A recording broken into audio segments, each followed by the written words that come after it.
Welcome, ZiggyNo here to talk about the 2025 Topps Chrome VeeFriends product checklist, insights, market thoughts, where it is today, May 23rd, and where I think it will go in the future.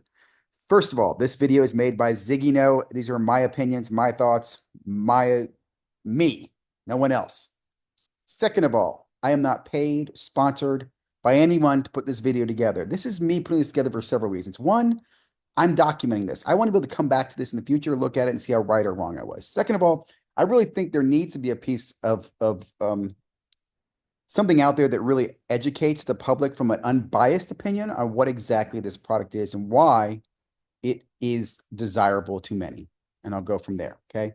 I'm going to lay out a case for this. I'm going to be brutally honest in the beginning. I am very pro VeeFriends. I think this is a very, very fun set. I'm not here to sit here and defend, oh, it's a rabbit and a squirrel. And why do I want that versus a Pokemon? And I'm not going to talk about that. Research VeeFriends, research the history, research the history. You decide that on your own. I'm not here to debate that. I will talk a little bit about the distribution, how this product was sold and how it got out. Let's start here real quickly. A couple things. I'll try to provide links, but most of this content is already out there on the internet. You'll see I have comps I'm going to share with you. I recommend taking the checklist. A couple things. Look at the odds checklist and also look at the checklists themselves. I think I have actually, this is the checklist right here. We're going to check this out in a moment too. We're going to go over this in a second. And I have some visuals here as well for the checklist, which I think are great. First of all, there's so much content out there so you can understand the characters, what they are. What I tell people when they ask me, what are VeeFriends? I simply say, why don't you start by going to eBay and check the comps, right? If you go to eBay and check the comps, just real quickly, guys, this is the low showing by lowest price, VeeFriends recent sold, 99 cents, $1.49. $1.49, $2.99. My point here is that even the base cards have value. The base cards have value. Now, I know it's early after release. You can say, oh, Ziggy, they'll be worth little in the future. You tell me that later on. I'm just giving you, though, check the comps. At the high end here, look at this high end. 14,000, 10,000, 10,000. These are box. That's a case, actually. This is a sapphire box. I'll talk about that later on, distribution. These are cases. If I get down here to cards, several in the thousands, thousands, thousands, thousands. This one looks like it was redone, right? This is what I just tell you. Look at the comps.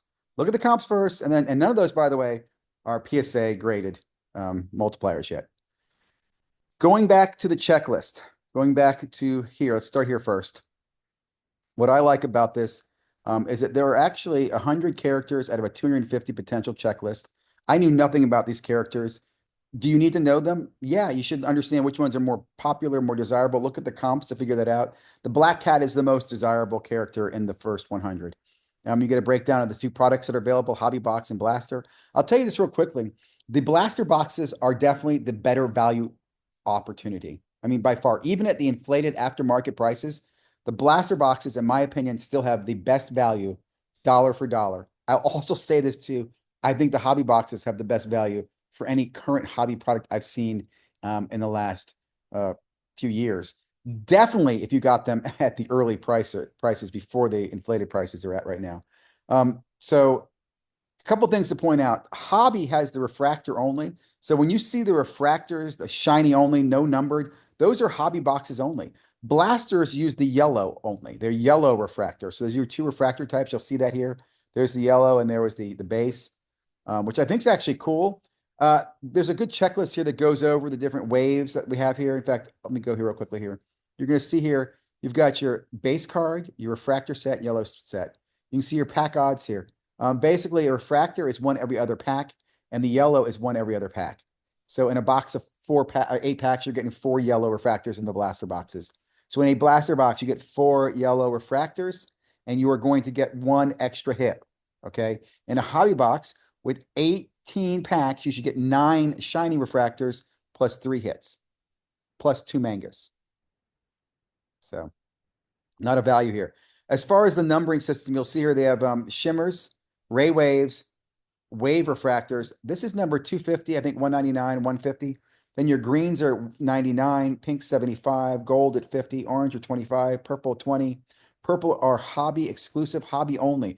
This and the regular refractor are the only two differences that the hobby boxes have. The blasters have everything else in play, including their own one of ones that are only blaster available. Um, Going down here, black, red, superfractor. This blast base offset, this one of one, is only available in the blaster box. It's not available in any of the product. So that being in there, plus the fact that the regular superfractors, so the superfractors are in there, you have that's the superfractor odds, right? Very hard in the hobby. These are pack odds, right? Value box pack odds. But if you combine these two odds, you have a much better chance of hitting a one-on-one in a value box than you do over a hobby box. Very interesting, right? Sapphire, we'll talk about that later on. What I will tell you about Sapphire is that there were only 555 Sapphire. No, I'm sorry. 600 Sapphire boxes. There was a very limited print run. I forget how many were made. I want to say 650. Don't quote me in this video. I'm not talking about Sapphire, but 555 of them are allocated to NFT holders. NFT, not going to talk about this video, but the most successful NFT project is the Gary V project. People are going to hate on NFTs, but it actually worked. So anyway, I'll move on. Another thing you have in here, you have this manga set. So for every base card, there is a manga equivalent, which means for your 100 checklist, you have 100 mangas. I'll show you this, a good visualization of this. Here are the 100 cards in the checklist, right? You have 6 going down here, going down, going down, going down, going down. Here are all of the 100 VeeFriends that are available in the first Chrome set. Here's what's cool here. Check this out. Then you've got them in manga as well. Now you're saying to me, what does that mean, Ziggy? Well, this is one thing I think makes this product really, it increases the value. As somebody who's chasing a character in a break or just likes to collect, that means for every character you have its regular base and all the color variations, and then you have its manga and the manga variations as well. Manga variations start at 25, 10, 5, and 1. There is nothing above 25. So these are base, are I think 1, 2 every 8 packs. If I look at manga here, where'd my manga go?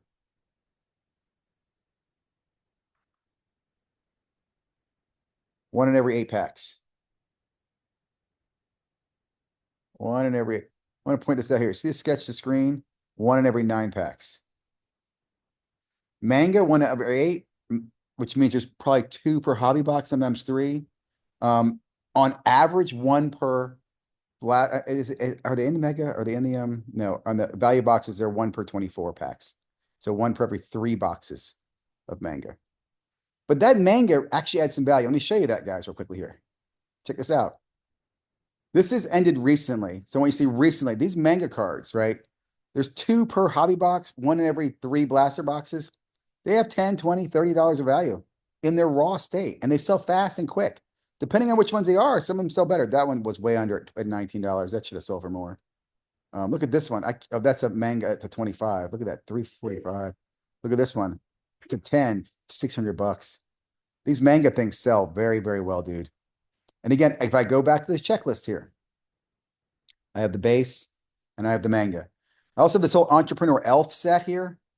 These are autographs, okay? And you see the autographs, I think, are... Ooh, where's the autograph? These are the cards.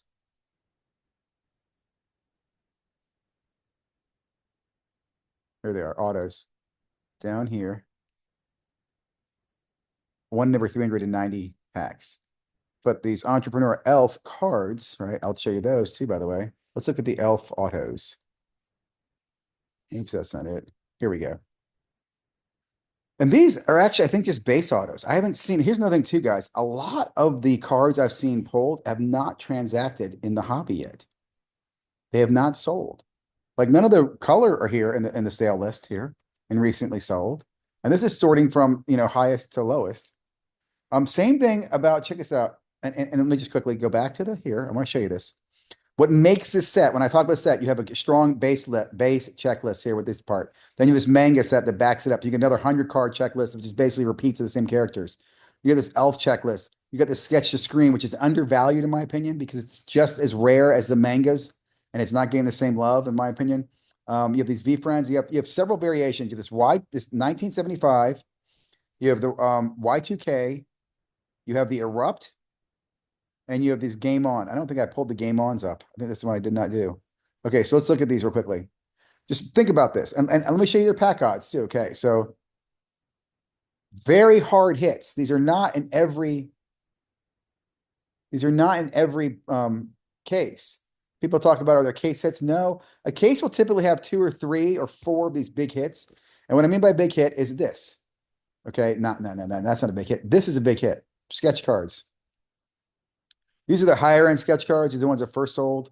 Let's just look at recently sold, just so you get a sense of what's going now. Sketch cards are very popular though. All right, several $100. And there's a lot of them in there. In fact, if I go look at this checklist again, two things. Sketch cards. They're not a hard hit. Okay, one in every 310 packs. That means they're easier to hit, I think, than the autographs. And in the and look at this, in the blasters, there's one in 345 packs. I see them in blasters a lot.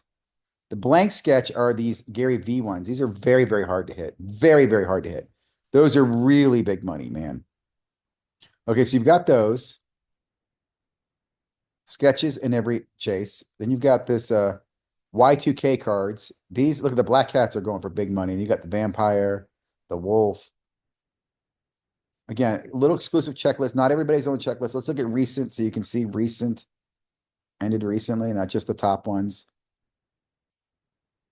Some people are selling that stuff really cheap. Let that buy it now. Those bins are getting plucked. Bam, bam, bam. See, guys, what people don't realize, they are actually really passionate, true collectors about, like the guy collecting this balanced bumblebee isn't playing this in a video game.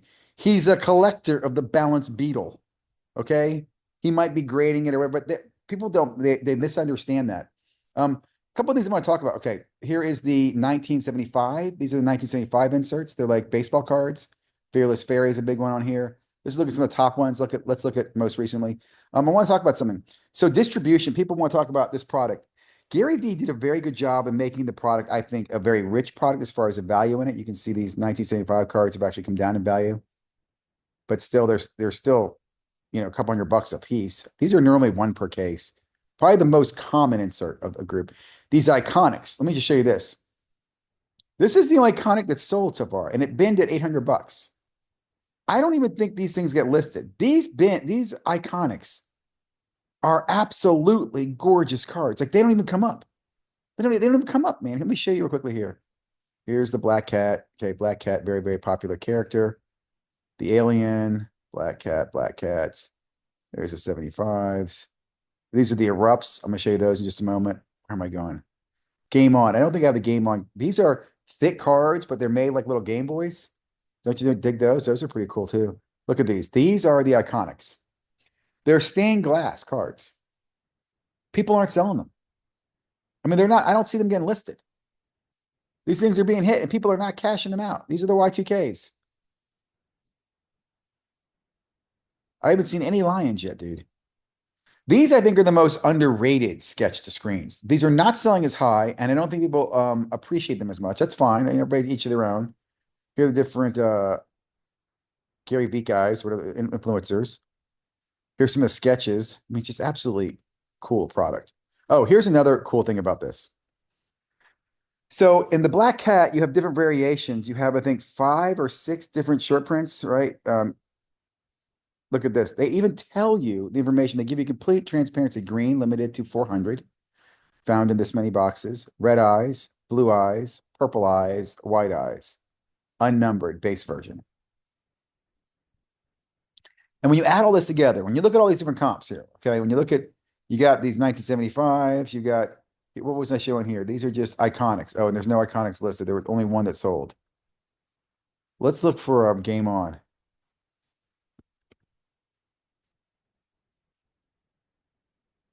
Show you some Game Ons. Look at these guys.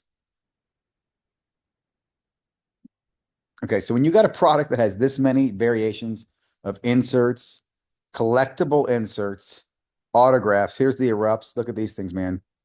These things go for, these are 1 in 14 cases. We'll go over the odds in just a second. Recently ended. Now, what I will tell you, let me talk about a few things. $942 is actually pretty damn cheap. Again, I'm not buying these things. $1,000 for a piece of art is you got to have balls pretty hot, big to make that transaction. I understand. I'm not going to tell you to go do it, but okay, let me summarize some stuff here.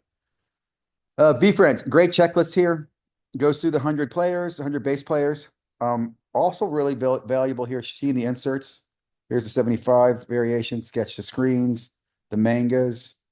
Everybody's there. Erupts, the Y2Ks, the game ons, the iconics, sketch cards. Now, these are actually the artists that did, you don't know how many of these are out there, but here are all the artists that were out there who helped build this. So another thing I liked is, again, there are a ton of sketch cards, but Gary actually went out to the community and got them lots of different artists to create their art and put it into the VeeFriends card. So I cannot, again, I'm a big fan of what this checklist looks like, the value in the comps that you're seeing. Right now, current market, it's just under $500 for a wax box, which is absolutely crazy in my opinion. I'm not going to lie to you. What are the blasters? The blasters, they don't even have an average here. This is for a case out of stock. I think the blasters are absolute fire. So let me close on a couple of things. Limited print run. I think the print run out there is 2.7 million total cards or something like that. I'm estimating 2,000 hobby cases and 1,000 blaster cases were made. That tells me there are more refractors and there'll be yellow refractors. Yellow refractors, not that there's again, I just think that's a good set to go chase after. Even the regular refractors are a good set to chase after. When this product came to market, they did an EQL. And this is important data here. Topps did an EQL to the public, 2 boxes, $99 a box. This is pre-orders 1 month before the release date. It was April 7th. Sold out instantly, $99. In the aftermarket, those boxes were going for $200 to $300 a box in the aftermarket before the release date. Okay. On the release date, Topps did a second EQL at $139 a box. $139 a box for the second release. Look at this. Retail shops, they did an amazing rollout for this. Where it was available, how it was available. So 2 EQLs. I've never seen a Topps product with 2 EQLs. That's fair, direct to the consumer opportunities to get the product at suggested retail price, which was still under the current market price. I want to say that, guys. I think it's important because I don't think people remember this stuff. They selectively will badger and complain about stuff, but this product was directed for everyone. Okay. Most people didn't know what they had. Most breakers were just selling it because they didn't move it. I remember my company, I told them to, this is gonna be a good product. We wanted to sell it as soon as we could. We had to list it earlier. We sold most of our breaks out. Most people did. Most people had their breaks sold out on break day. And through the weekend, most people sold their product out quickly. The blasters, again, went from $25 in release day. And this is another thing I want to point out. Gary V had influence over this. He used GameStop. It was part of his deployment strategy. He emphasized GameStop. They were talked about on a show. Go to GameStop, get in line. GameStop, I think, gave 1 or 2 boxes per person. And they set the price at $25 per person. $25 per person for a blaster box on release day. GameStop did that. No local card store did that. No local card store did that. Let me repeat that. No local card store did that. I know I bought some on a local card store's website for $60 a box, and now they're at least $95 to $100, $110 a box on most local card stores. But again, this product came out low price. Low price. Now, I would argue that Gary did that for 2 reasons. One, he wanted to make sure it's successful and sold out. And 2, he wanted to leave meat on the bone for his community. And that's what he wanted them to see, to get some value off this product. And I think that both things came together. Now, my question is, looking at all the product that we've seen sold, right? How much has been ripped? I know in the breaking community, there's no second wave of this product coming out. You have to buy what's out there in the secondary market. Is there another reserve? Does someone else have a big allotment of this? Where did all of this go to? And there's not a lot of it out there. Another thing I want to make a point on, it is May 23rd. There will not be another release of any more Gary V products, or I'm sorry, Gary V card products until next spring. Okay. There's not one coming in the fall. There's not an NT or a finest or a rated rookie or anything like that coming. He's waiting the next year and he'll release the next 100 characters, and next year he'll do another 100 characters. That means, in my opinion, this product will stay relevant. Very relevant. Now, will it be super hot 6 to 12 months from now or 6 months from now? No, it'll probably be his coldest. But 12 months from now, when they're opening Series 2, and people are looking for series one and completing sets and talking about the fire and everything. And people are gonna next year they'll be more educated. This product will not come out at $99 a box next year. Probably twice that. I'm thinking 299, maybe 199, 259 a box. It'll make you sick when you think about what happened this year and the opportunity. I love this product. What do I recommend now? I don't know. I think a lot of it's high. I've watched the brakes prices go up drastically because now the breakers have to buy this in the secondary market. And like I said, if secondary market has this stuff selling at, what was that? What did I say? $500 a box, 400 something bucks a box. Um, which is absolutely crazy when we know the allocated or the market price or whatever it was like around $140 a box. Isn't that crazy? So I think we hit on everything, guys. Again, my point of this video is going to share you product. I'll share this with you too, so we get this far in the video. My favorite characters in this set, I love the OG Ox. That's my guy. I'm putting it where I can't even find him. He's my guy. I can't even find him. There he is. I'm putting together an OG Ox set.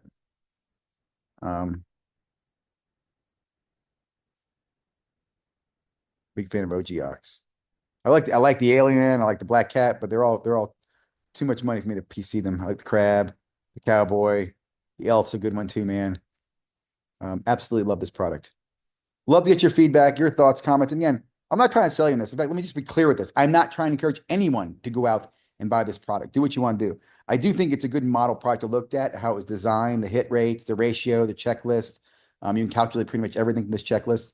And again, it's a product that's fun for everybody, haters and lovers alike. So have a great day, guys. Thanks for watching.